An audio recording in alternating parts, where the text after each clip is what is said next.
Ang daming gustong mag-invest or mag-start ng rental investment sa Pilipinas.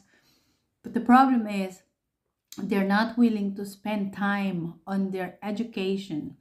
Like, yung, yung especially sa financial, you have to be, para makapag-invest or makapag-start, you have to be financially educated. You need to know your finances, your financial capability. Kasi kapag ikaw ay pumasok sa property investing na hindi mo alam, importante din dyan yung mga market research, saan ka ba pwedeng mag-invest.